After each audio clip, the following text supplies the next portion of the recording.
நடக்கக்கூடிய சமூக பொருளாதார மாற்றங்கள் குறித்து மக்கள் மனம் திறந்து தங்கள் கருத்துக்களை முன்வைக்கிற ஒரு மேடையாக இருக்கிறது. ஒரு குறிப்பிட்ட விஷயம் சார்ந்து எதிரும் புதிருமாக உணர்ச்சி வசப்பட்டு சில கருத்துக்களை முன்வைக்கிற போது சிலருடைய கருத்துக்கள் சிலரின் மனதை சில நேரங்களில் காயப்படுத்தி விடுகிறது. கடந்த வாரம் நடந்த நம்முடைய நிகழ்ச்சியில் திரைப்பட நடிகர் விஜய் குறித்து ஒருவர் பேசிய கருத்து பலருக்கும் வருத்தத்தை ஏற்படுத்தியதாக நம்மிடம் தெரிவித்தார்கள். உள்நோக்கமின்றி சார்பின்றி இந்த நிகழ்ச்சி நடத்தப்படுகிறது என்ற போதிலும் கூட அதில் வந்த ஒரு கருத்து சிலரது மனதை காயப்படுத்திய காரணத்தினால் எங்களுடைய வருத்தத்தை பதிவு செய்கிறோம்.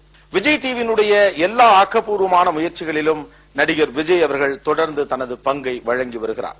விஜய் டிவியின் மிக முக்கியமான நிகழ்ச்சிகள் அனைத்திலும் பங்கேற்று கௌரவப்படுத்தி வருகிறார். நீயா நானா என்கிற நம்முடைய நிகழ்ச்சி யாரையும் புண்படுத்த வேண்டும் என்ற நோக்கிலோ காழ்ப்புணர்விலோ நடத்தப்படுவதில்லை என்பதை மீண்டும் உறுதியோடு தெரிவித்துக் கொள்கிறோம்.